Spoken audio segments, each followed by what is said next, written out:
자, 오늘 온라인 성경 통독 세미나에 오신 모든 분들을 환영합니다. 먼저 성경 전체에 대한 개요와 온라인 성경 통독 세미나가 무엇인지에 대해서 설명을 드리도록 하겠습니다. 자, 먼저 디모데후서 3장 16절 말씀을 제가 읽도록 하겠습니다. 모든 성경은 하나님의 감동으로 된 것으로 교훈과 책망과 바르게 함과 의로 교육하기에 유익하니. 아멘. 아멘. 아멘. 그래서 우리가 이 성경은 하나님의 감동으로 기록된 글입니다. 그래서 그 감동된 것을 읽음으로 우리에게 영적으로 유익합니다. 자, 그 다음에 디모데후서 4장 13절을 제가 읽겠습니다. 내가 이를 때까지 읽는 것과 권하는 것과 가르치는 것에 전념하라고 말하고 있습니다. 이 말은 바울이 이 디모데에게 권면하는 말로서 이 영적 리더가 바로 성경을 함께 읽고 또 성경에 의해서 권면하고 또 성경을 가르치는 것에 전념하라고 부탁하고 있습니다. 베드로후서 3장 2절을 제가 읽도록 하겠습니다. 곧 거룩한 선지자들이 예언한 말씀과 주되신 구주께서 너희의 사도들로 말미암아 명하신 것을 기억하게 하려 노라. 이제 성경 전체에 있어서 구약과 신약이 한 절 안에 나온 거의 유일한 부분이에요. 그러니까 선지자들이 예언한 말씀은 구약이고 사도들로 말미암아 명하신 것은 신약이죠. 그래서 이 베드로 사도가 우리가 구약 말씀과 신약 말씀이 우리의 신앙생활에 유익하다는 것을 우리가 그걸 기억하고 명심하고 또 순종해야 함을 이야기하고 있습니다. 구약 성경과 신약 성경 전체에는 66권으로 이루어져 있습니다. 먼저 구약을 보면 모세오경, 율법서 5권, 역사서 12권, 시가서 5권, 대선지서 5권, 소선지서 12권으로 이루어져 있습니다. 그리고 신약 성경은 복음서 4권, 그 다음에 사도행전, 역사서라고 볼 수 있겠죠. 그 다음에 바울서신 13권, 혹은 4권. 히브리서는 이제 바울서신에 포함하기도 하고 안 하기도 합니다. 그 다음에 공동서신 또는 일반서신 7권, 그 다음에 애언서, 요한계시록 1권으로 이루어져 있습니다. 우리가 이제 이 전체를 우리가 약 40시간 정도, 40번, 40주 정도에 끝내는 과정이 되겠습니다. 그래서 먼저 구약 성경은 매주 1권 이 정도 나가겠습니다. 예를 들어서 우리가 창세기, 출애굽기, 레위기, 민수기, 신명기는 1권씩 나갈 거고요. 예를 들어서 여호와 사사기, 룻기 이런 것들은 이제 혹시 좀 짧아지면 2권씩, 또 아주 작은 선지서 같은 것들은 3권씩 읽어서 하도록 하겠습니다. 구약 전체의 개요는 구약은 한 4시대, 6시대로 나눌 수 있겠습니다.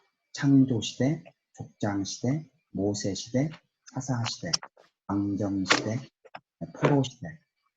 그래서 오늘은 특별히 창조시대와 족장시대를 보게 됩니다. 창조, 타락, 홍수, 바벨탑, 민족들의 분산. 족장시대에는 아브라함, 이삭, 야곱, 요셉. 창세기에 기술되어 있는 것들을 오늘 보도록 하겠습니다.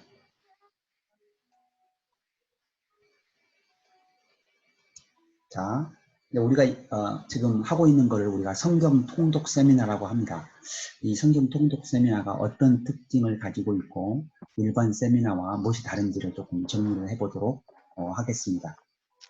첫째는 우리가 창세기부터 계시록까지 빠짐없이 성경을 볼 겁니다. 그래서 모든 성경을 본다 하는 것이 첫 번째가 되겠습니다. 두 번째는 메시지와 스토리를 함께 본다. 특별히 스토리로 뼈대를 세우고 스토리 위에 메시지를 얻는 방식으로, 그래서 스토리가 기억나면 메시지도 자동으로 기억나는 방식을 구할 겁니다. 그 다음에 성경의 저자와 배경과 역사와 주제와 구조들을 함께 묶어서 보도록 하겠습니다. 네, 함께 보는 것입니다. 열왕기하와 선지서, 사도행전과 서신서가 서로 겹이 연결되어 있는데 이런 부분들을 우리가 알면서 읽을 때 그 성경의 배경과 의미를 잘 묵상할 수 있다고 생각합니다. 그 다음에 하나님께서 각 성경을 우리에게 주신 이유를 우리가 묵상할 것입니다. 그리고 그림과 덧서 보다 잘 기억할 수 있도록 할 것입니다. 그 다음에 큰 흐름 속에서 하나님의 지혜를 또 하나님의 마음을 아는 것을 목표로 하고 있습니다. 우리의 최종적인 목표는 우리가 이것은 뭐 지식적인 것이 아니라 하나님을 더 잘 알고 더 잘 믿고 더 사랑하는 것을 우리의 목표로 하고 있습니다. 그리고 제가 부탁드리는 것은 이제 강의를 듣고 또는 강의를 듣기 전에 한번 읽고 오시면 훨씬 더 잘 이해가 되실 거라고 생각합니다. 그래서 제가 고민하는 방식은 이런 거예요. 제가 파일을 미리 그 주중에 올려드릴 겁니다. 그러니까 파일을 먼저 한번 읽고 오시고 그다음 이 강의를 들으시고 나서 성경을 그 일주 동안 남은 일주 동안 읽어보시는 것이 아마 좋은 방법이에요. 제가 특별히 처음 들으시는 분에게는 그렇게 하기를 권면드립니다. 그 다음에 이제 여기 약 28명이 같이 읽으니까 훨씬 더 잘 읽을 수 있을 것이라고 생각합니다. 여러분들이 이제 읽다가 묵상이 되고 또 은혜가 되는 구절은 카톡방에 올려주셔도 좋겠습니다. 자, 이제 본격적으로 이 정도가 이제 서론이 해당하고요. 창세기를 들어가도록 하겠습니다.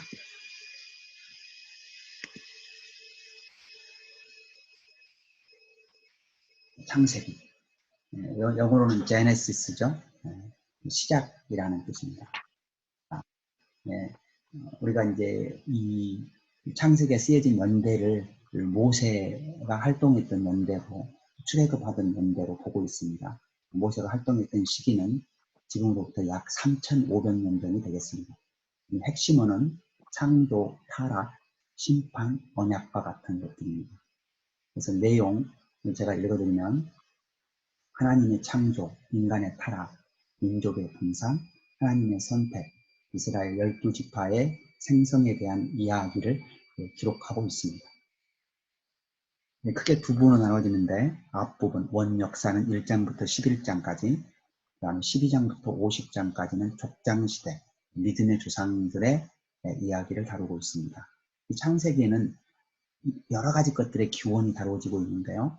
이 세상, 이 우주의 기원, 그리고 인간의 기원, 결혼의 기원, 죄의 기원, 사망의 기원이 다루어지고 있습니다. 자, 원역사와 족장들의 역사이고요. 이제 이 원역사에는 하나님의 창조 사역, 그리고 뱀의 유혹과 인간의 타락, 그 다음에 노아 시대 대홍수 심판, 그리고 사람들이 교만해진 바벨탑 사건과 민족들의 분산 이야기를 다루고 있습니다. 2부에서는 여러분들이 잘 아시는 믿음의 조상들 아브라함, 이삭, 야곱, 요셉의 삶을 기술하고 있습니다. 자, 원 역사는 조금 더 들여다보면요. 일단 천지창조, 하나님의 천지창조가 첫날부터 여섯째 날까지가 있고요. 그 다음에 이제 하나님이 안식일을 통해서 하루 쉬십니다. 그 다음에 2장에서는 에덴 동산을 만드시는 것.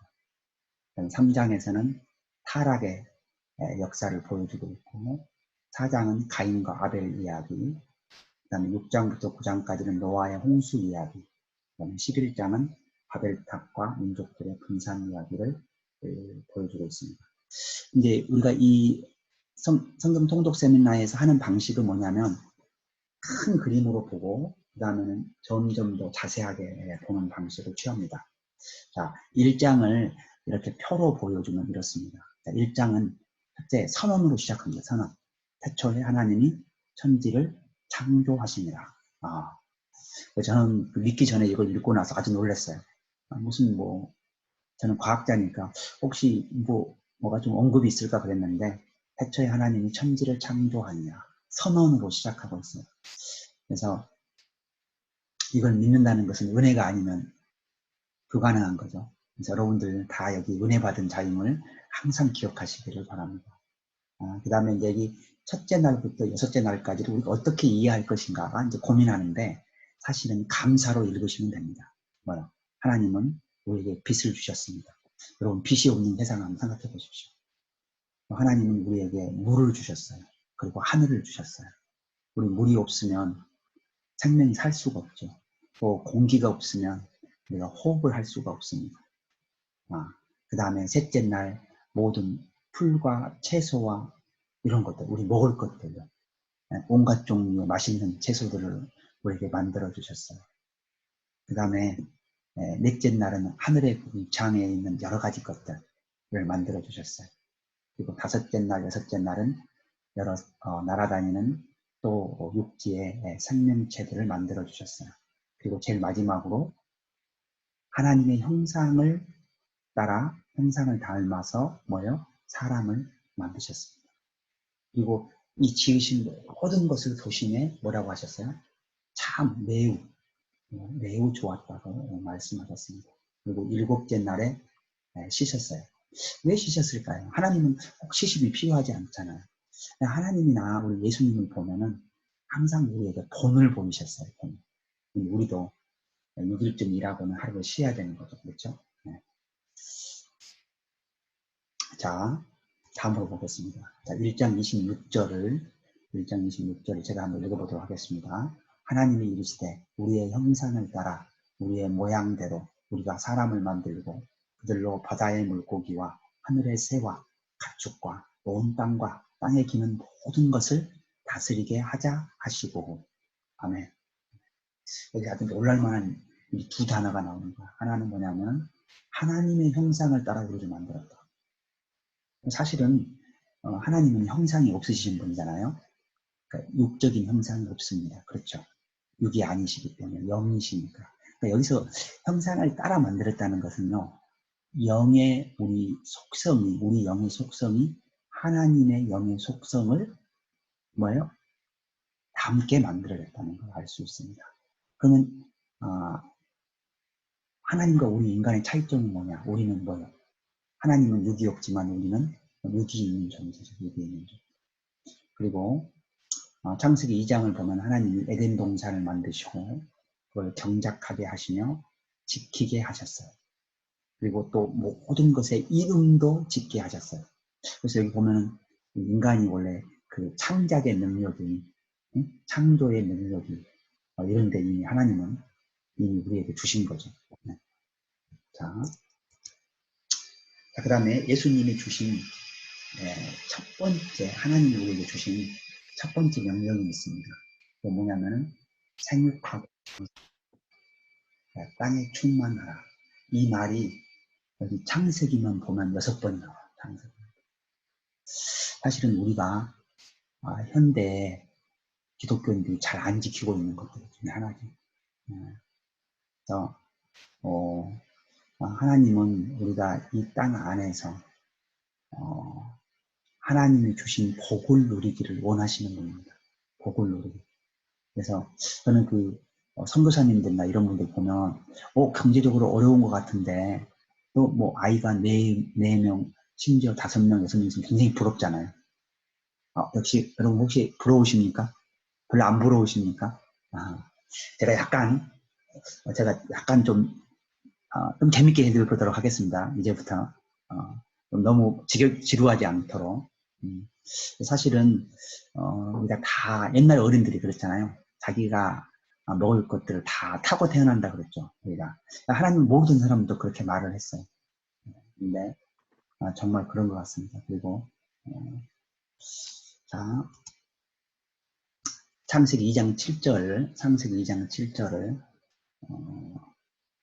제가 읽어보도록 하겠습니다. 여호와 하나님이 땅의 흙으로 사람을 지으시고 생기를 그 코에 불어넣으시니 사람이 생명이 되니라. 아멘.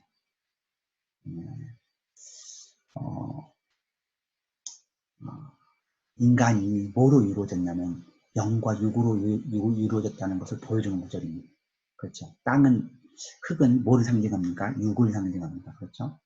그 다음에 하나님의 생기는 영을 상징합니다. 그렇죠? 그래서 생명, 이걸 이제 다 모든 번역에서는 이걸 생명 대신 생명으로 번역한 성경들도 많이 있습니다. 그러니까 우리가 인간의 생명이라는 것은 영과 육이 결합된 존재인 거죠. 그래서 아주 요한복음 6장 63절에 예수님이 생명의 떡 설교를 하시면서 살리는 것은 영이니 육은 무익하니라. 내가 너희에게 이른 말은 영이요 생명이다. 사실은 육은 무익한 건 아닙니다. 육은 필요합니다. 그렇죠. 그러나 우리가 구원을 이루기 위해서는 절대적으로 영의 구원이 필요한 거죠. 우리가 육을 가지고 구원을 받는 것은 아니기 때문입니다. 그래서 로마서 8장 13절에서는 무엇을 이야기하냐면 생명의 성령의 법을 이야기해요. 근데 그때 표현하는 말이 이렇습니다. 너희가 육신대로 살면 죽을 것이로되 영으로서 몸의 행실을 죽이면 살리니 하나님의 영의 인도하심을 받은 자들을 하나님의 아들이라 한다. 굉장히 중요해요. 그러니까 우리가 육을 따라 사느냐 영을 따라 사느냐 이게 우리 운명을 좌우할 수 있어요. 우리가 이제 영을 따라 살기가 참 힘들죠. 그러니까 하나님이 어떤 선물을 주셨냐면 예수님을 우리에게 구원해 주셨고 예수 그리스도를 믿는 자들에게 죄사함의 은혜를 주셨고 또 예수 그리스도를 믿는 자들에게 성령을 선물로 주셨어요. 그러면 성령이 우리 안에 거하셔서 우리의 돕는 자, 헬퍼, 보혜사가 되신 것이죠. 자, 뱀의 유혹이 있습니다. 뱀의 유혹.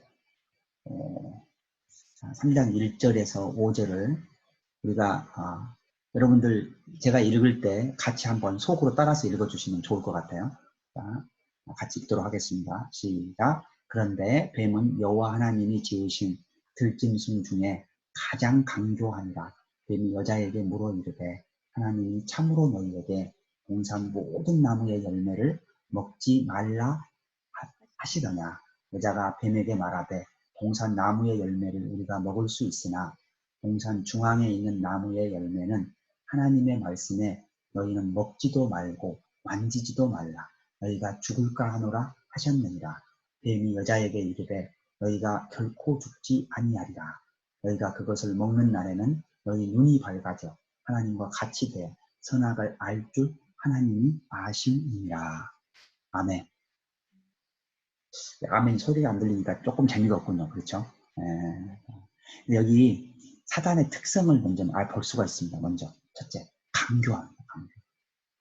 아주 전략적으로 우리를 유혹에 빠뜨리게 해요.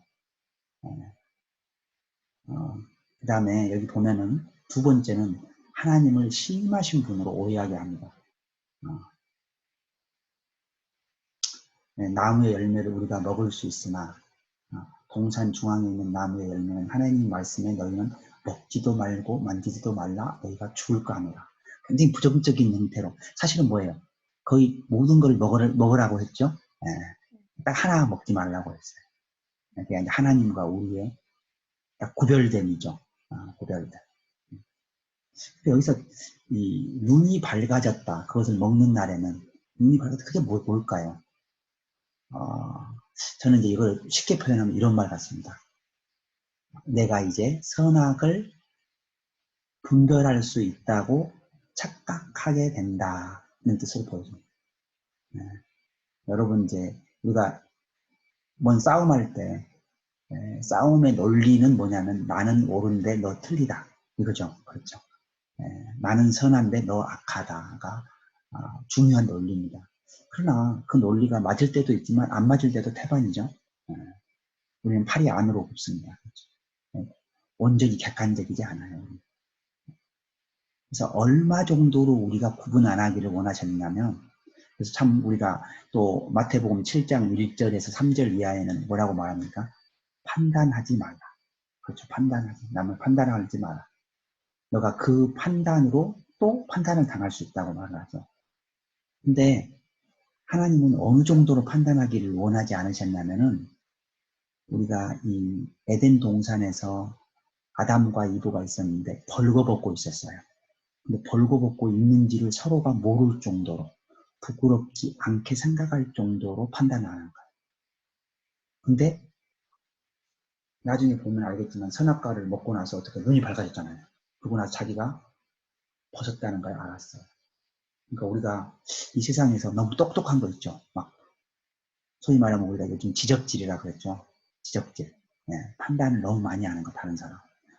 별로 하나님이 보시기에 좋은 것이 아닌 것처럼 보입니다. 오히려 그 사람이 내 마음에 안 들고 하나님 뜻에 어긋났거든 불쌍히 여기고 하나님 그 사람이 회개하고 당신께 돌아오게 하시옵소서. 이 정도 기도할 수 있으면 참 좋은 것 같아요.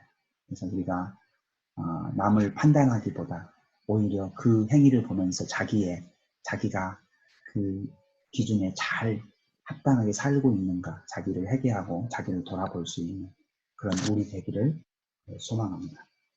아멘. 자, 그래서 이제 성경에 있는 이 창세기에 있는 시험 세 가지죠. 먹음직하고 보암직하고 지혜롭게 할 만큼 탐스러운 것. 그래서 우리가 유혹 드는 게 그죠?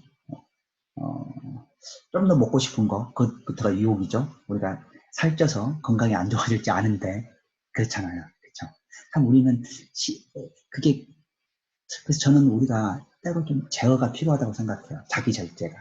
그러니까 한 우리가 정량으로 배불리 먹는 것에 그 학자들이 연구한 바에 한 70% 먹는 것이 건강에 제일 좋대. 그래서 그 장수의 비결은 소식이래요. 잘 모르겠어요. 근데 어쨌든 우리가 자기 절제를 훈련하는 건 참, 그러니까 뭐예요? 이런 거요. 먹음직하는데 안 먹어보고, 보암직하는데 원피스가 너무 멋있는데 한번 안 사보고, 예, 예. 그다음에 뭔가 탐스러운데도 한번 안 먹어보고, 뭐 이런 것들이 자기 절제가 평상시 돼야 중요할 때 된다고. 그러니까 평상시 안 되는데 중요한 절제가 필요할 때 갑자기 되는 일은 없다고 생각합니다. 그래서 우리는 경건은 훈련할 가치가 있는 거예요. 경건은 훈련할 가치가 있습니다. 그래서 요한 1서에는 이 훈련을 이렇게 씁니다. 이 세상이나 이 세상에 있는 것들을 사랑하지 말라. 그것들이 뭐예요? 육신의 정욕이요, 목의 정욕이요, 이생의 자랑이라 그랬습니다. 이 모든 것들이 다 지나갑니다. 영원하지 않습니다. 그러나 뭐예요? 하나님의 뜻을 행하는 것만 영원합니다. 아멘.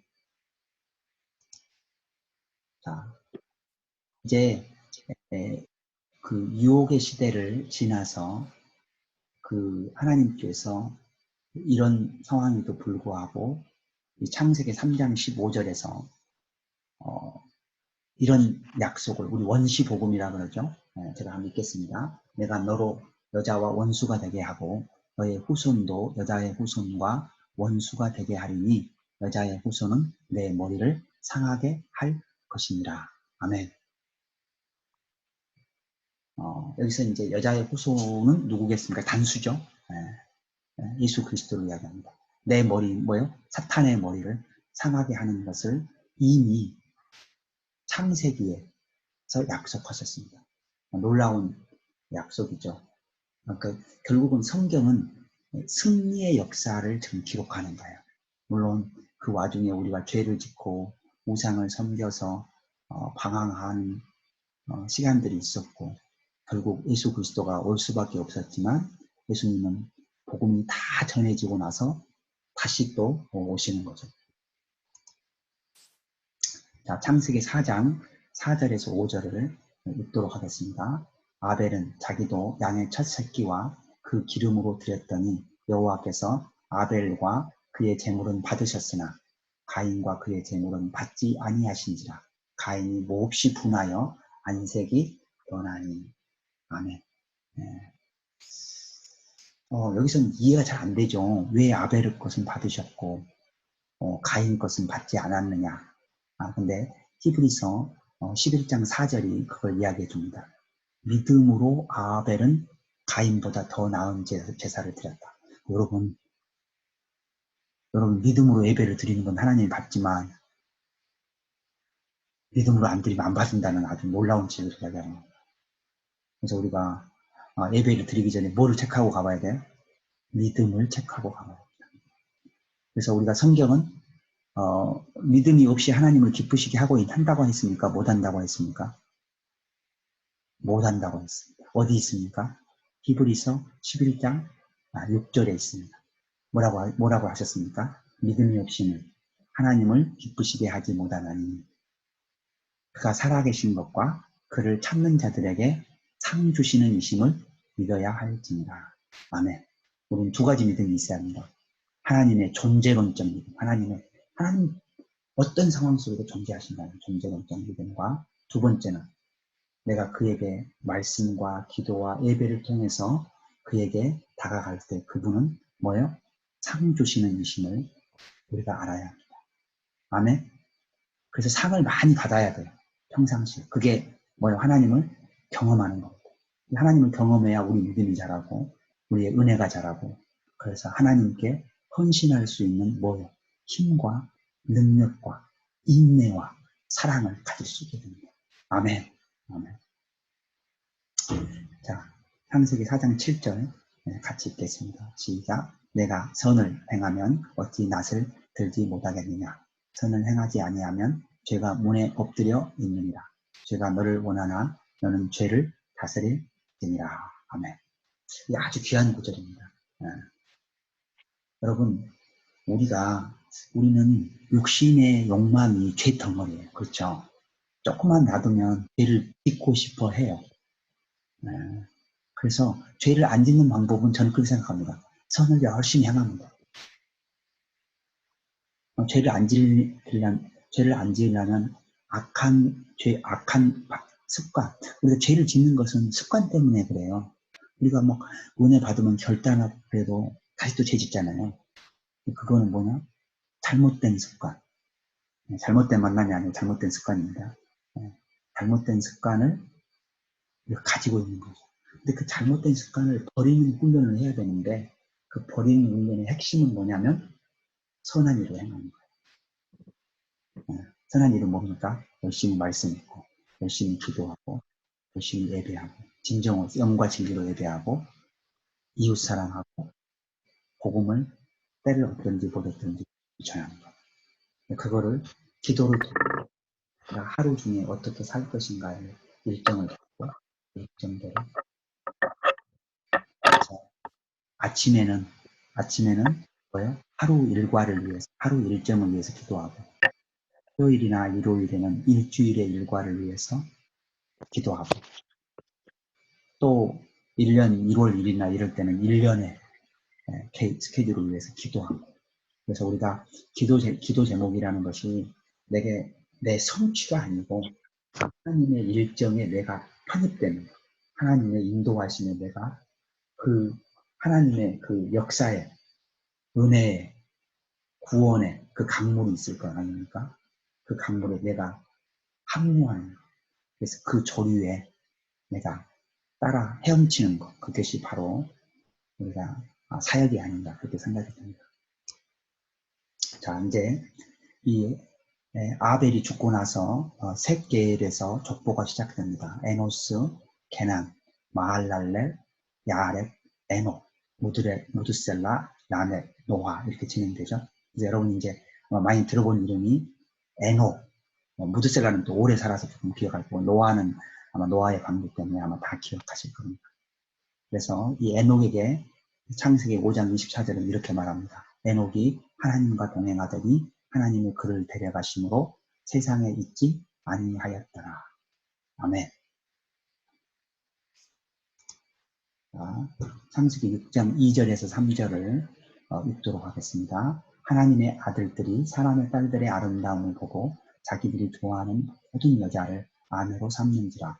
여호와께서 이르시되 나의 영이 영원히 사람과 함께하지 아니하리니 이는 그들이 육신이 된다. 그러나 그들의 날은 120년이 되리라 하십니다. 아멘. 여기 보면 아주 어려운 단어가 하나 있습니다. 하나님의 아들. 무슨 뜻이냐. 근데 이제 우리가 이 성경을 해석하실 때, 성경을 해석할 때 여러 가지 정보가 필요합니다. 근데 제일 중요한 정보 중에 하나는 문맥입니다. 문맥. 이 문맥을 보면은 하나님이 누구에게 실망하셨습니까? 사람에게 실망하셨죠. 나의 영원히 사람과 함께 하지 아니하리니 그랬어요. 그러면 누가 잘못했다는 거예요? 사람이 잘못했다는 거죠. 그래서 하나님의 아들에 대한 여러 가지 견해가 있지만 아마 셋 계열의 사람들을 보는 것이 아마 타당할 것이라고 저는 생각합니다. 그럼 뭐 다른 생각을 가질 수도 있습니다. 우리가 이걸 정확하게 하나님이 계시한 것이 아니기 때문에. 자, 그 다음에 창세기 6장 5절 6절은 하나님의 인간에 대한 탄식을 보여줍니다. 여호와께서 사람의 죄악이 세상의 가득함과 그의 마음으로 생각하는 모든 계획이 항상 악할 뿐임을 보시고 땅 위에 사람 지으셨으면 한탄하사 마음에 근심하시고. 우리 마음속의 생각을 다 레코딩을 한다면 어떨 것 같습니까? 여러분, 악한 게 더 많이 나올 것 같아요? 선한 게 더 많이 나올 것 같아요? 끔찍하죠. 그렇죠? 그래서 우리가 선한 생각을 열심히 하지 않으면 진짜 우리는 악한 생각을 막 자동으로 하려고 그래요. 그래서 선한 생각을 열심히 하는 방법밖에 없다. 자, 노아의 후손에 누가 있었습니까? 셈과 야벳과 함이 있었습니다. 하나님은 이 노아 홍수가 끝나고 나서 무지개 언약을 맺었어요. 다시 물로 멸망하지 아니할 것을. 근데 조금 시간이 지나서 사람들은 바벨탑을 세웠어요. 바벨탑을 세운 이유가 두 개가 있습니다. 자, 뭘까요? 첫째는 우리 이름을 내자. 우리 이름을 내는 거예요. 두 번째는 뭐예요? 흩어짐을 면하자. 왜요?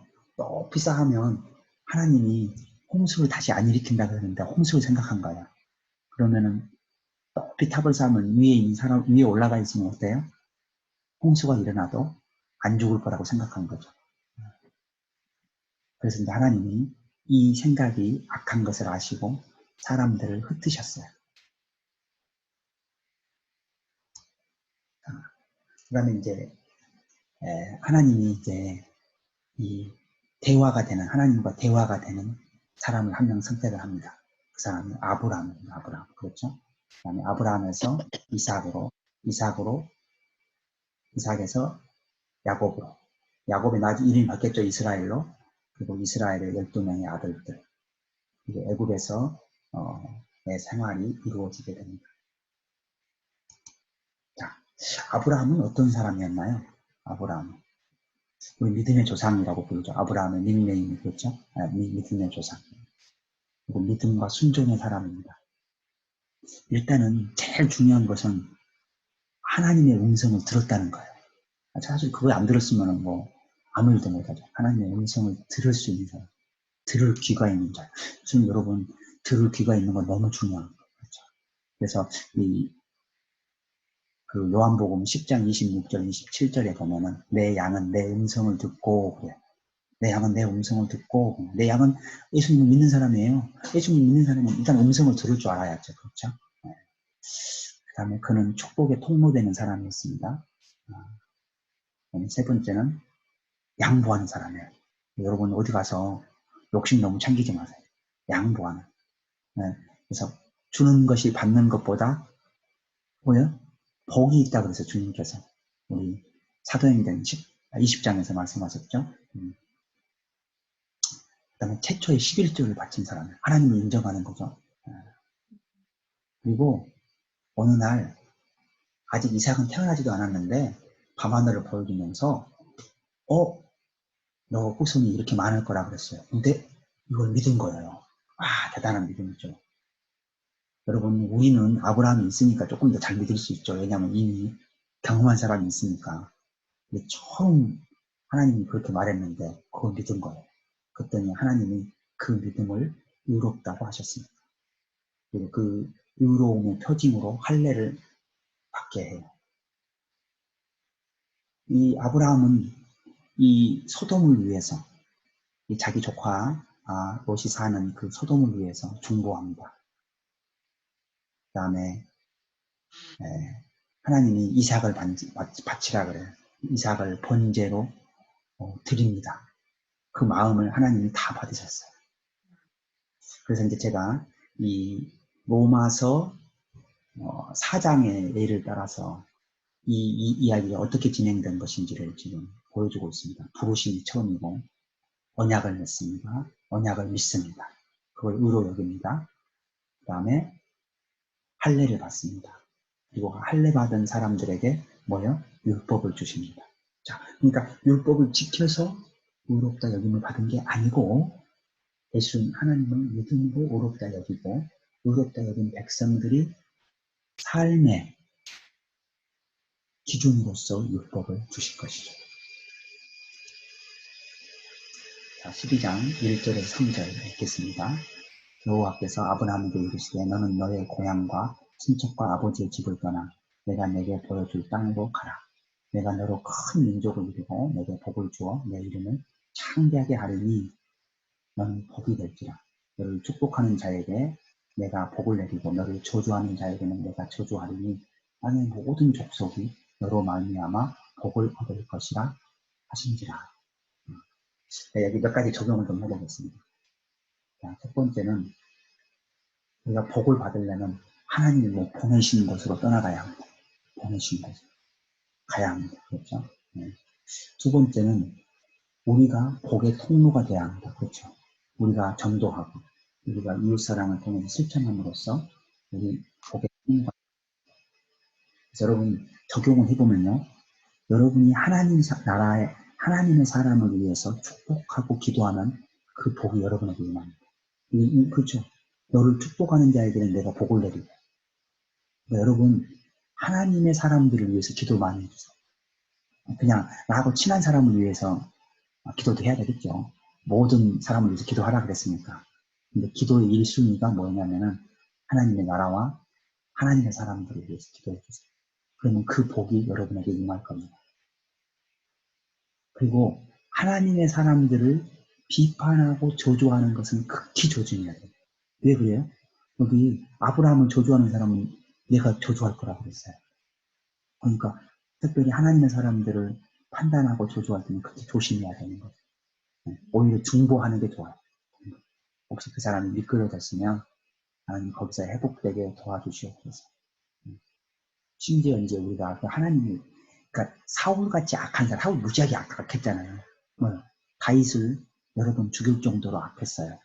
근데 그 사람을 다윗이 심판하는 것을 하나님 기뻐하지 않으세요. 놀랍죠. 이유는 잘 몰라요. 우리가. 하나님의 주권과 관계도 있어요. 사실은. 우리가 뭐예요? 모든 원수 갚는 것은 누구에게 맡긴다? 하나님께 맡긴다. 자, 그래서 이제 그럼 이게 다 믿음으로 일어나는 것이냐? 히브리서 11장 8절은 아주 재밌는 표현을 합니다. 믿음으로 아브라함은 부르심을 받았을 때 순종하여. 네. 그리고 이제 우리 이 로마서 1장 5절에 가면 순종은 믿음으로부터 나온다 이렇게. The obedience comes from faith. 그러니까 우리가 진짜 믿는 사람은 순종하게 된다는 뜻입니다. 그렇죠? 나는 믿는데 순종하지는 않아요. 이런 말은 어불성설인 거죠, 실제. 우리가 알죠. 그건 말도 안 돼. 아는 거. 이제 아브라함이 갔던 길입니다. 여기 제가 커서를 잠깐 사용해 보겠습니다. 여기 우르를 떠나서 이 하란에 이르렀습니다. 이 하란에서 75세 때 하나님이 부르십니다. 그래서 가나안 땅으로 들어가는 거죠. 자, 아브라함이 주로 활동했던 장소는 사해 옆에 있는 헤브론과 그 다음에 브엘세바와 그랄입니다. 그래서 여기 주로 지금 이스라엘 땅이죠. 그랄은 지금 팔레스타인 땅이죠. 그러니까 원래 아브라함이 지금으로부터 4,000년 전에 살았던 곳입니다. 자, 이 창세기 12장과 13장을 보면은 계속해서 등장하는 단어가 있습니다. 제단을 쌓고 12장 7절에도 제단을 쌓고 그러죠. 13장 4절에도 제단을 쌓은 곳이라 그러죠. 13장 18절에도 재단을 쌓았더라. 이래. 그럼 뭐예요? 예배를 드렸다는 거예요. 그가 예배의 삶, 어디 가서나 예배의 삶을 살았다는 거죠. 또 하나 나오는 단어는 여호와의 이름을 부르더니 여호와의 이름을 불렀더라. 여러분, 언제 여호와의 이름을 부릅니까? 기도할 때, 예배 드릴 때 부르는 거죠, 우리가. 그래서 우리 주기도문도 어떻게 시작해요? 하늘에 계신 우리 아버지여, 이렇게 시작합니다. 그래서 이 아브라함은 어디 가든지 예배를 드리고 기도했던 사람입니다. 여러분, 이때는 말씀이 없었을 때예요, 말씀이. 기록된 말씀이. 그런데도 아브라함은 이렇게 신앙생활을 잘했던 거예요. 자, 15장 4절 6절입니다. 읽겠습니다. 시작. 여호와의 말씀이 그에게 임하여 이르시되 그 사람이 내 상속자가 아니라 내 몸에서 날 자가 내 상속자가 되리라 하시고 그를 이끌고 밖으로 나가 이르시되 하늘을 우러러 묵별을 셀 수 있나 보라. 또 그에게 이르시되 내 자손이 이와 같으리라. 아브라함이 여호와를 믿으니 여호와께서 이를 그의 의로 여기시고. 아주 아름다운 장면이죠. 제가 밑에 별 사진을 넣어놨는데, 제가 이제 천문학을 합니다. 천문학. 하는데, 여기 보시면은 이제 눈으로 볼 수 있는 조금 눈이 좋은 사람이 밤하늘을 보면 한 6천 개까지 본다고. 요즘은 또 빛이 많아져가지고 좀 적게 봅니다만은, 그냥 망원경으로 우리가 별을 세보면 얼마 정도까지 지금 현대 천문학자들이 세냐면요. 약 10에 23승계 정도 세요. 그게 뭐냐면 1하고 0이 23개 붙어 있는 거만큼 세요. 엄청난 숫자죠, 사실은. 엄청난 숫자입니다. 근데 이제 물론 뭐 아브라함이 그런 이야기를 말한 것까지는 아니죠. 근데 자식이 한 명도 없는데 아직 응? 근데 하나님이 별이 셀 수 없을 만큼의 그런 후손이 생긴다는데 그걸 믿어요.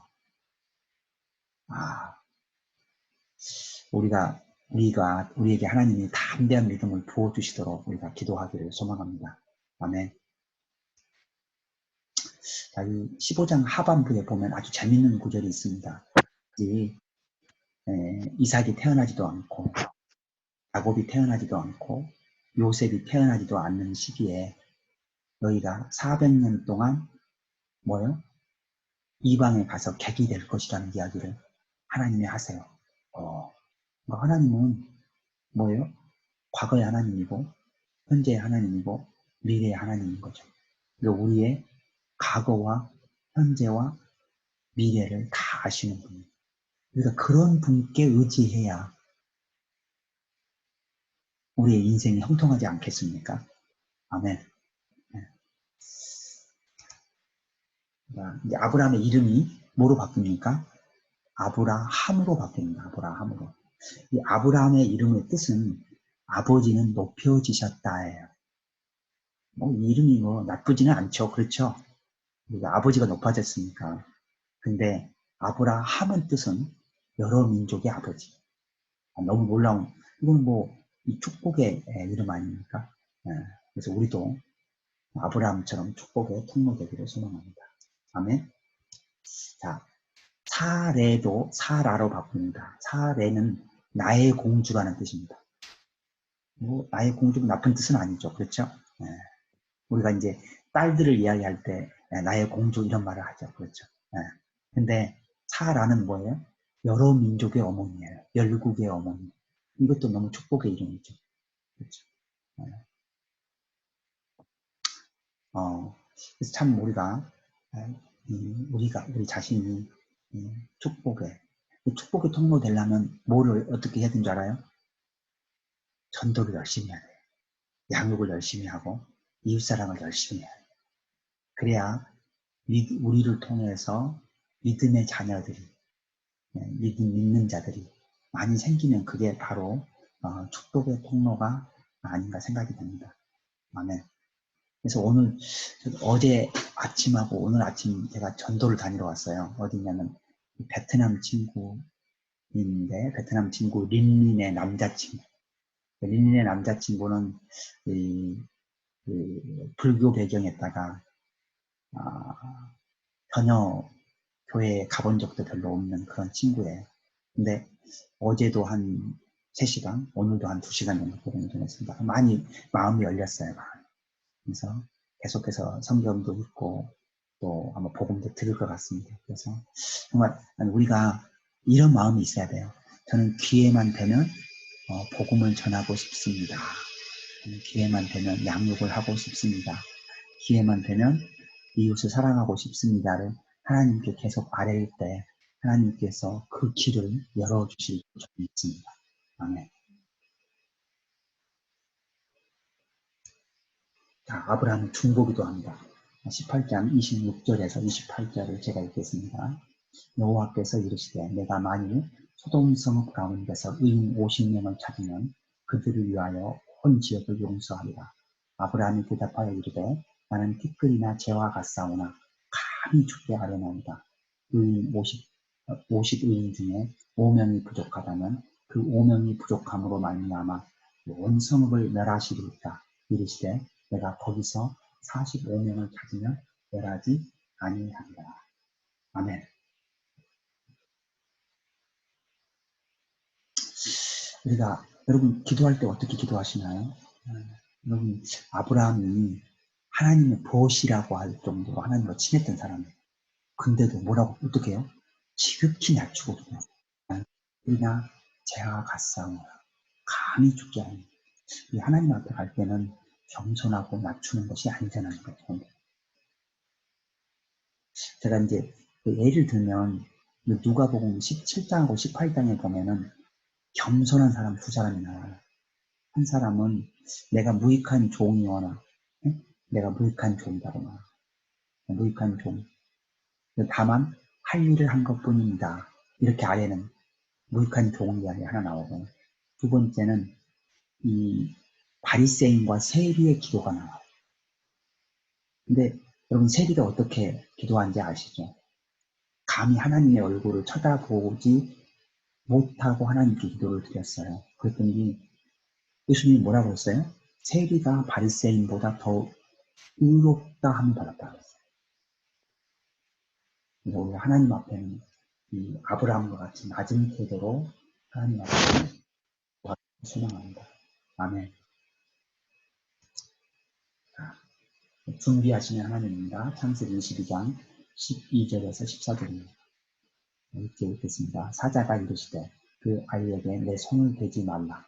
그에게 아무 일도 하지 말라. 내가 내 아들 내 복자까지도 내게 아끼지 아니하였으니 내가 이제야 내가 하나님을 경외하는 줄을 아노라. 아브라함이 눈을 들어 살펴본즉 한 숫양이 뒤에 있는데 뿔이 수풀에 걸려 있는지라. 아브라함이 가서 그 숫양을 가져다가 아들을 대신하여 번제로 드렸더라. 아브라함이 그 땅 이름을 여호와 이레라 하였으므로 오늘날까지 사람들이 이르기를 여호와의 산에서 중비되리라 하더라. 아멘. 왜 하나님이 아브라함을 시험하셨을까요? 잘 모르죠, 분요. 그죠? 하나 힌트를 볼 수 있어요, 여기 구절에서. 내가 하나님을 경외하는 줄을 아노라. 이제야. 그러면 뭐예요? 그 직전에는 조금 의심됐다는 뜻이죠. 문맥으로 보면. 그죠? 그러니까 아마도 이게 아들이 태어나고 나서 너무 이뻐한 것 같아요. 여러분 100세에 낳은 아들이 얼마나 이쁘겠습니까?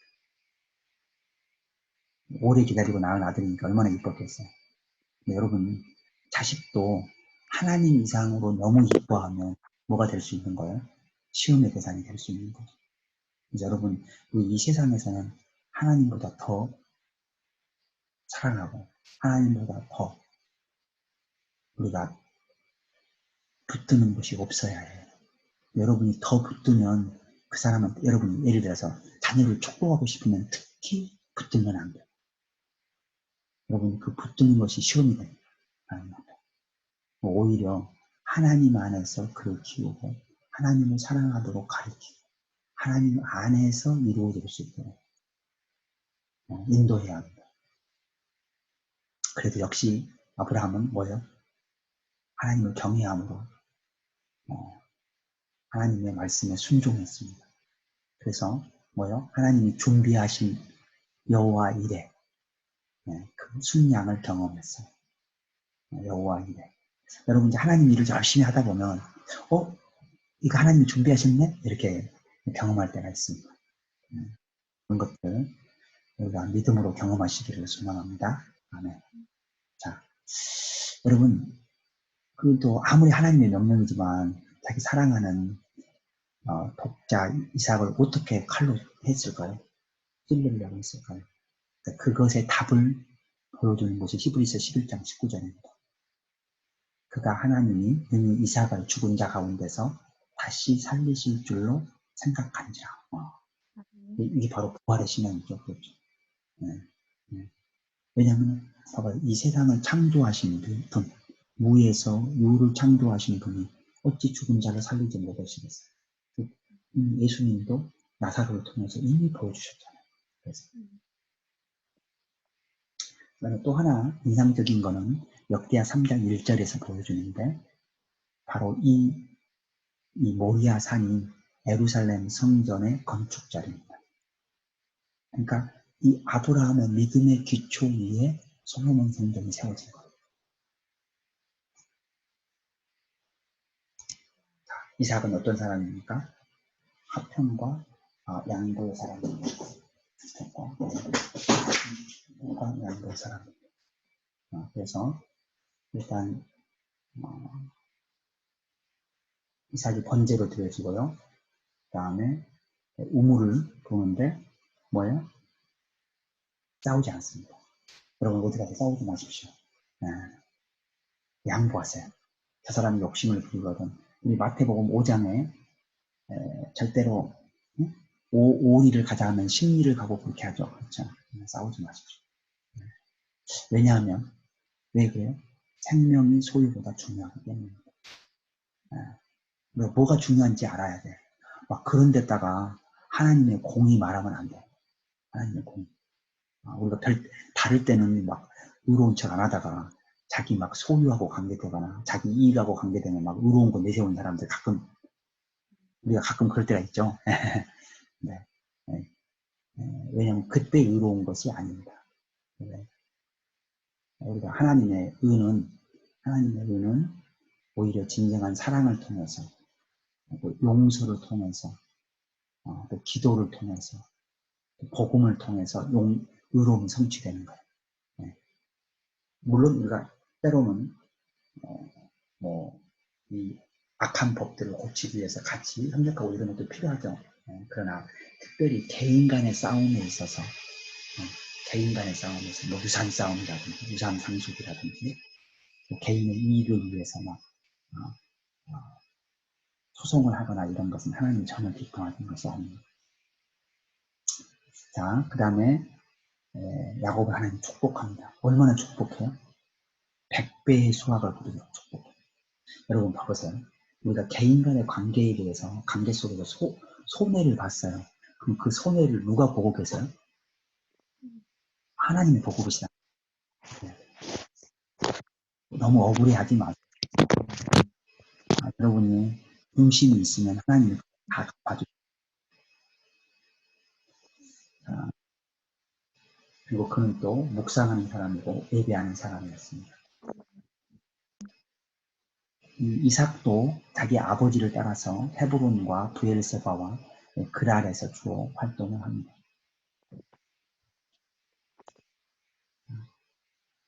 26장 19절에서 22절을 읽겠습니다.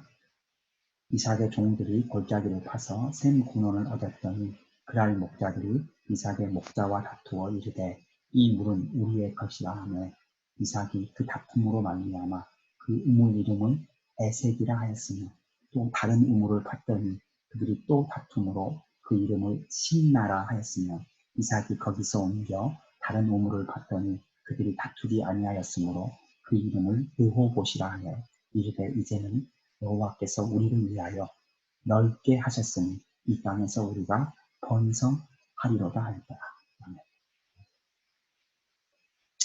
다투지 않을 때까지 판 거죠. 우리 집이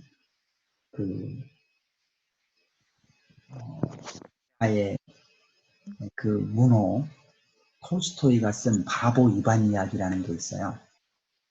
이반이 존이라는 뜻입니다. 바보 존.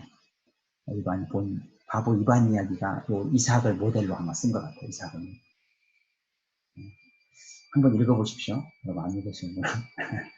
창세기 26장 28절을 보면 그들이 이르되 여호와께서 너와 함께 계심을 우리가 분명히 보았습니다. 여러분 정말 하나님의 복받은 사람은 다른 사람이 보고도 알아요. 저 사람은 복을 받았어. 그러니까 그런 복의 통로 되기를 소망합니다. 아멘. 야곱은 어떤 사람이냐? 그 이름이 발꿈치를 잡았다. 벌써 태어날 때부터 자기 형 발꿈치를 잡고 태어났어요. 여러분 이 야곱이 주는 교훈이 있어요. 욕심이 많으면 고생한다. 왜요? 하나님이 욕심이 많으니까 누구한테 보내요? 욕심이 많은 라반한테 보내서 그 성품이 깎여지게 만든. 그러나 야곱이 잘한 게 하나 있어요. 뭘까요? 예배의 끈을 놓지 않았다는 거예요. 그가. 여기 보면 창세기 28장과 창세기 32장과 창세기 35장 결정적으로 어려울 때는 항상 그가 예배의 자리에 나갔어요. 첫 번째는 뭐예요? 이제 형이 죽이려고 해서 삼촌 라반의 집으로 떠나는 데서 돌베개 베고 베델에서 꿈을 꾸다가 하늘에서 내려온 사닥다리를 보게 되죠. 그렇죠? 그때 이제 하나님 앞에 기도하는 거죠. 저를 이렇게 돌아오게 하시면 제가 하나님께 11조도 바치고 그렇죠. 하나님께 기도드리죠. 그렇게. 두 번째 기도는 두 번째 예배는 뭐냐면은 밤새도록 씨름한 거 씨름. 언제 자기가 잘못하면 내일 죽게 되었어요. 지금 에서를 만나야 되는데 에서가 지금 화를 풀었는지 안 풀었는지 잘 모르잖아요. 그렇죠? 그 다음에 35장은 뭐냐면 딸 디나의 강간 사건으로 인해서 그 자기 아들들이 가서 보복을 해봤잖아요. 네? 공의롭지 못한 방법으로 보복을 해가지고 주위에 있는 많은 부족들이 이 야곱의 가족들을 죽이려고 하는 그런 분위기 속에 하나님이 그를 베델로 부릅니다. 그리고 뭐라 그래요? 모든 우상을 묻어라 그래요. 그리고 나서 예배를 드립니다. 그랬더니 뭐가 일어났어요? 하나님이 그를 보호하시고 그 주위 사람들에게 위험을 주었다고 성경은 기록하고 있습니다. 그래서 우리가 다 부족하지만 뭐예요? 하나님에 대한 끈, 예배를 놓치지 말아야 한다는 것을 우리 교훈으로 주고 있습니다. 아멘. 자, 창세기 이 베델의 뜻은 원래 여러분 아시죠? 하나님의 집, 하나님의 집입니다. 근데 안타까운 것은 이 하나님의 집 베델이 나중에 여로보암 왕 때 뭐가 돼요? 금송아지를 세워놓는 곳이 돼요. 너무 안타까운. 창세기 28장 20절에서 22절 읽겠습니다.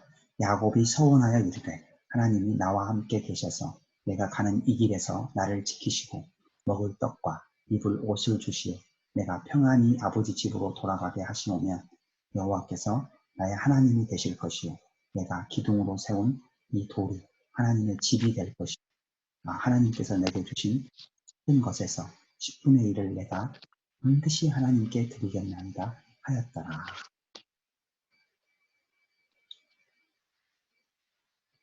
자, 여기 보면 뭐예요? 돌아가게 하시오면 조건부죠, 조건부. 그러니까 하나님은 이때도 기쁘셨을 것 같아요. 아직 믿음의 이 계보가 잘 정비 안 될 때라잖아요. 믿음이 계보가 안 될 때는 조건부라도 이런 기도는 기특한 거죠, 그렇죠? 하나님은 나의 하나님, 여호와는 나의 하나님이 되실 것이요. 이 돌, 그 베델의 돌이 하나님의 집이 될 것이요. 10분의 1을 하나님께 드리겠나이다. 그러나 우리의 신앙이 여기서만 머무르면 안 됩니다. 그래서 우리가 이렇게 신앙을 시작했다 할지라도 우리의 신앙은 그리하지 아니하실지라도 마치 욥과 다니엘의 세 친구가 보여준 그런 믿음으로 우리가 자라가기를 소망합니다. 아멘.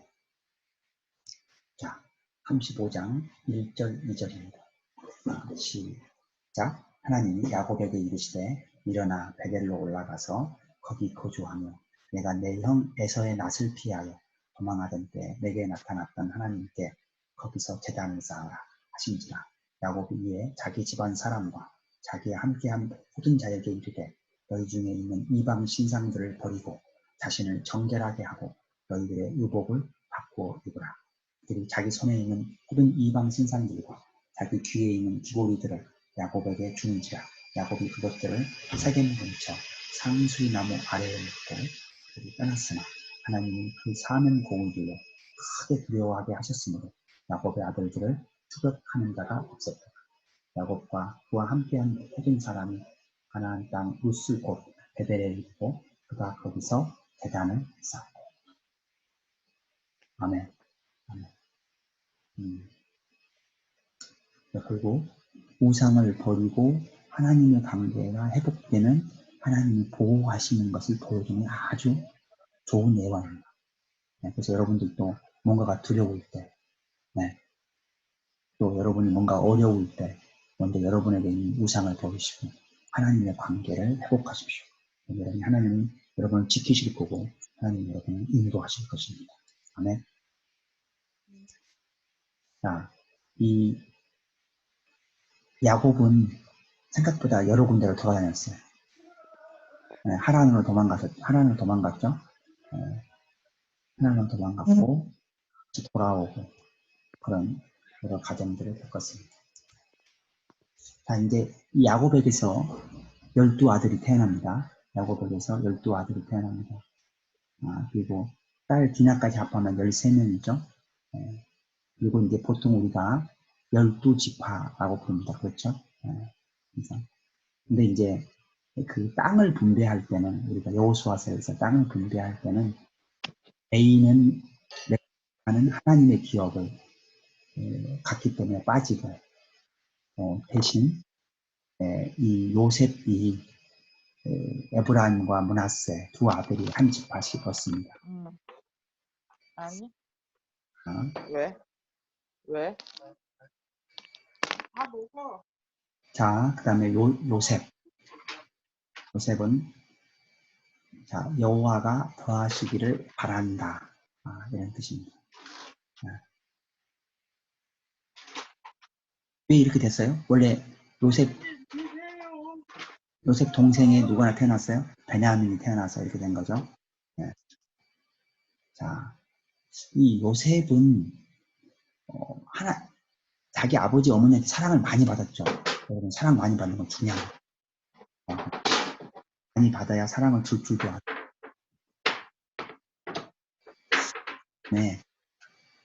요셉이 보디발 아내의 유혹을 이겼어요. 왜 이겼을까요? 어떻게 이긴 거죠? 하나님을 경외함으로. 하나님께 어떻게 죄를 지으실까? 그리고 그는 인상이 좋았을 것 같아요. 인상이. 항상 웃고 다녔을 것 같아요. 항상 성실했을 것 같아요. 이건 추측입니다. 그래서 여기 약 15년간을 그가 어디요? 종이었고 또 뭐였어요? 감옥에 있었어요. 근데도 보디발 장군한테 인정을 받았고 또 누구한테 간수한테 인정을 받았어요. 그러니까 그 사람은 뭐예요? 어디 가서는 인정을 받은 거예요. 그러니까 성실하지 않고 또 얼굴에 인상이 안 좋고 어떻게 그렇게 받았겠습니까? 그 다음에 중요한 요셉의 이야기 중에 하나는 뭐냐면 그가 하나님의 섭리, 하나님의 일하심을 깨달은 사람. 이게 난 제일 중요한 거라고 생각합니다. 그래서 성경은 그가 하나님과 함께 하심으로 형통한 사람이다. 성공한 사람이다. 여러분 우리가 좋아하잖아요. 성공한 사람, 성공한 사람이 되기를 소망합니다. 아멘. 자, 요셉이 갔던 지역은 주로 이 약속의 땅, 가나안 땅과 애굽 땅을 왔다 갔다 했습니다. 39장 2절에서 5절 읽겠습니다. 여호와께서 요셉과 함께 하심으로 그가 형통한 자가 되어 그의 주인 애굽 사람의 집에 있으니 그의 주인 여호와께서 그와 함께 하심을 보며 또 여호와께서 그의 범사에 형통하게 하심을 보았더라. 요셉이 그의 주인에게 은혜를 입어 섬김에 그가 요셉을 가정 총무로 삼고 자기의 소유를 다 그의 손에 위탁하니 그가 요셉에게 자기의 집과 그의 모든 소유물을 주관하게 한 때부터 여호와께서 요셉을 위하여 그 애굽 사람의 집에 복을 내리심으로 여호와의 복이 그의 집과 밭에 있는 모든 소유에 미친지라. 아멘. 여기 아주 복이 되는 말씀들이 아주 많습니다. 첫째, 뭐요? 하나님이 요셉과 함께 하심으로. 핵심이죠, 핵심. 핵심 중에 핵심이죠. 그 다음에 그가 형통한 자, 성공한 자가 되었습니다. 근데 그걸요, 그 주인이 알아봤어요. 저 친구가 하는 일은 다 복이 있구나. 형통하구나. 그걸 봤어요. 그러니까는 뭐예요? 주인이한테 은혜를 받은 거죠. 그때 여러분 보십시오. 그렇다고 해서 항상 좋은 일만 벌어지는 건 아니에요. 왜요? 저기 미세스 보디발이 유혹을 해가지고 억울하게 감옥에 갔잖아요. 근데 잘 생각해보면 감옥에 가지 않았다면 뭐예요? 그 술 가는 장과 떡 가는 장을 뭐예요? 만나지 못했죠. 그러니까 우리는 모르는 거예요. 그러니까 우리는 순간순간에 뭐죠? 일희일비하지. 너무 어려운 말을 썼나요? 그러니까 너무 이거 너무 좋은 일이다. 이거 너무 나쁜 일이다. 사실은 저는 하나님을 사랑하는 자, 그의 뜻대로 부르심을 입은 자들에게는 모든 것이 합력하여 선을 이룰 것이기 때문에 하나님을 신뢰하는 사람에게 일어나는 모든 일은 뭐요? 선한 것이다. 심지어 사람 눈에 안 좋게 보는 것도 선한 것이라고 믿습니다. 아멘. 이럴 때 우리 믿음이 아닌데. 이해치 못하면은 아니 하나님이 왜 나한테 나쁜 일을 주셨지? 엄마 조금 잘라줘봐 그럼. 하나님이 왜 그런 나에게 목소리 있나? 이렇게 우리가 이야기할 수가 있어요. 그래서 우리 안에 원초적인 믿음, 이런 건 원초적인 믿음이라고 생각해요. 근본적인 믿음이 있기를 소망합니다. 그 믿음이 바로 우리 아까 읽었던 로마서 8장 28절 하나님을 사랑하는 자. 하나님 사랑하십니까? 아멘. 그게 중요한 거예요. 하나님 우리가 부족하지만 또 넘어지지만 다시 일어나서 하나님을 사랑하는 자. 근데 그 하나님을 사랑하는 자는 하나님이 여러분을 부르신 거예요. 네. 뭐를 위해서? 하나님의 나라를 위해서. 너가 나의 손발이 되어라. 그게 바로 뭐예요? 요한복음 21장 15절에 예수님이 베드로에게 너가 나를 다른 사람들보다 더 사랑하느냐. 그러니까 뭐예요? 내 양을 먹이라. 네. 여러분 자기를 사랑하지 않는 사람한테 어떻게 부탁을 합니까?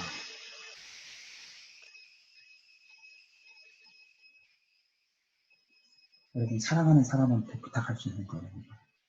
신뢰할 수 있는 사람한테 부탁할 수 있는 거예요.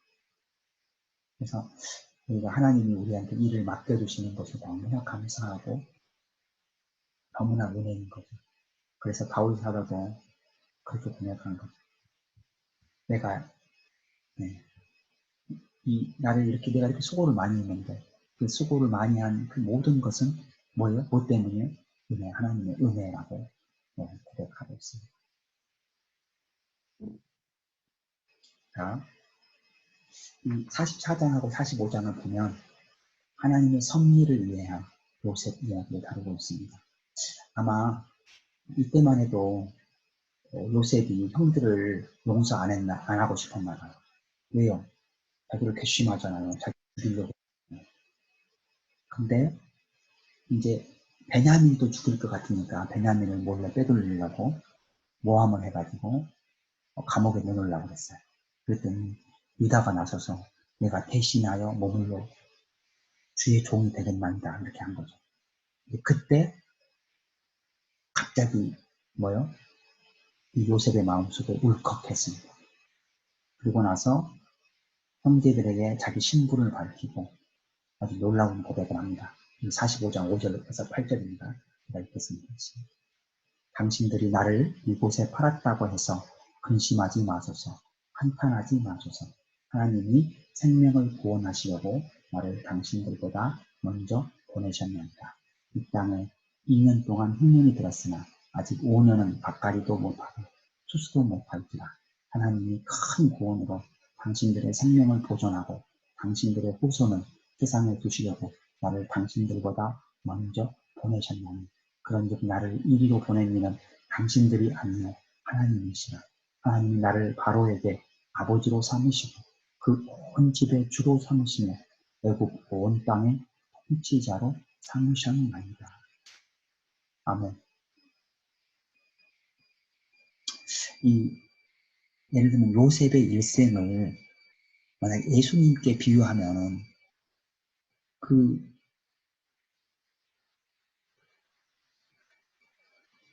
감옥과 종의 생활이 십자가고 그 다음에 이 총리가 된 게 부활인 거예요.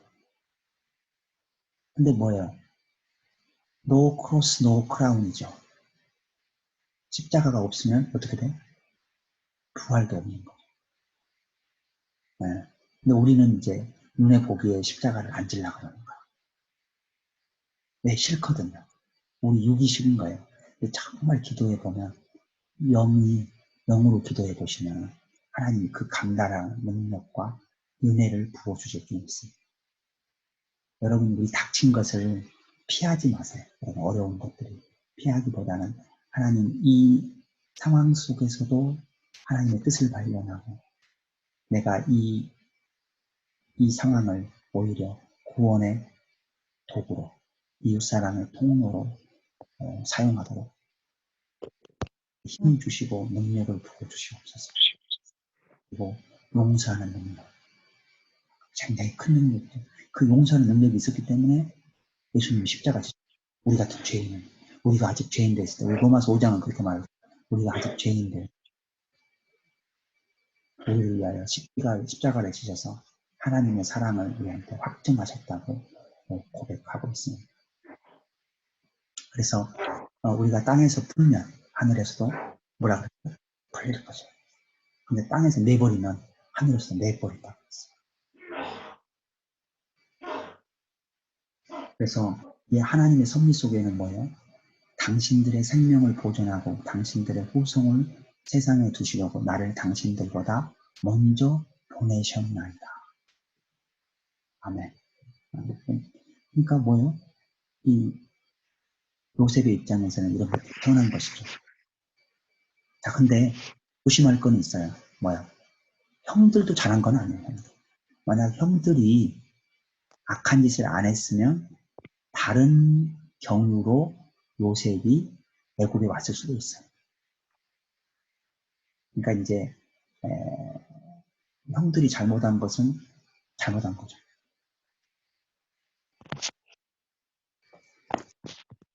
(49장) 8절에서 10절입니다.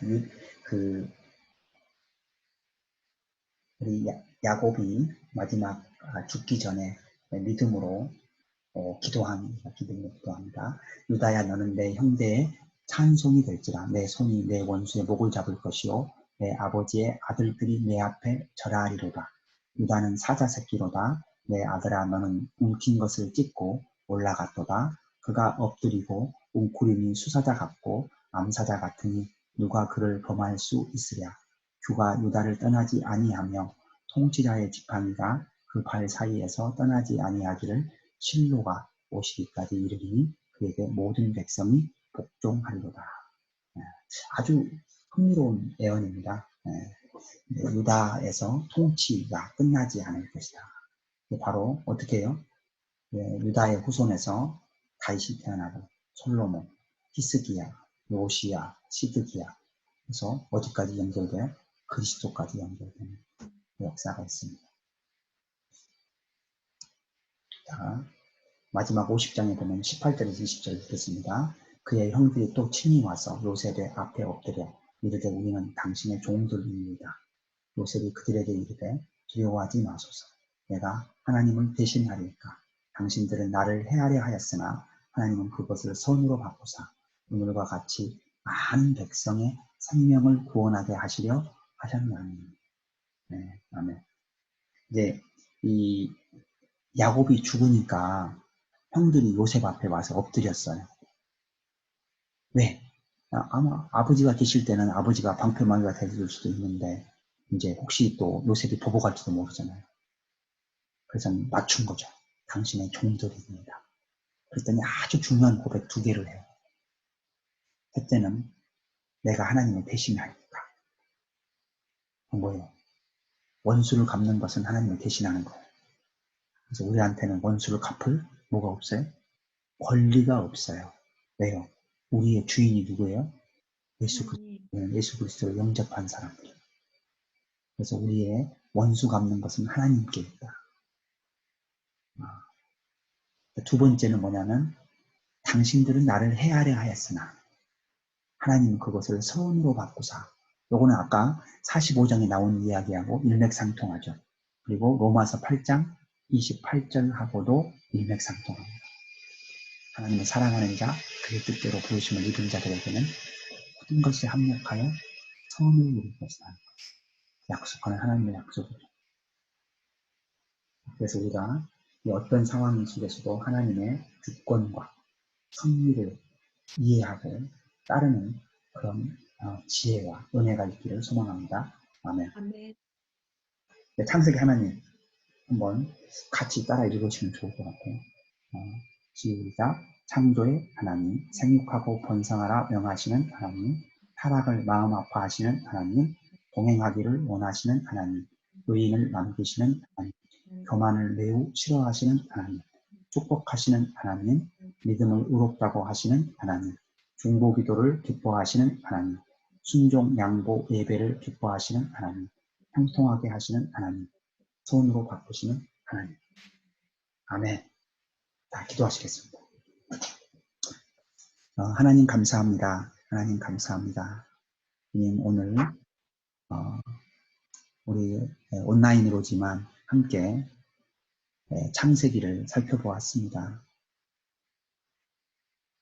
정말 선하신 하나님, 또 우리를 너무나 사랑하시는 하나님, 또 우리에게 복 주시기를 원하시는 하나님, 또 예배를 기뻐 받으시는 하나님, 또 우리가 악할지라도 우리를 그것을 선으로 바꾸시는 그 하나님을 찬양하고 경배합니다. 우리가 지금 현재 어떤 상황, 어떤 어려움 속에 있다 할지라도 주님이 그것을 허락하셨음을 보게 하시고 그 일을 통해서 하나님의 선이 이루어질 수 있도록 주님 우리에게 힘을 주시고 우리에게 능력을 주시고 우리에게 믿음을 부어 주시옵소서. 예수 그리스도의 이름으로 기도드립니다. 아멘. 아멘. 이번에는 제가 녹화를 마무리를 하고요. 잠시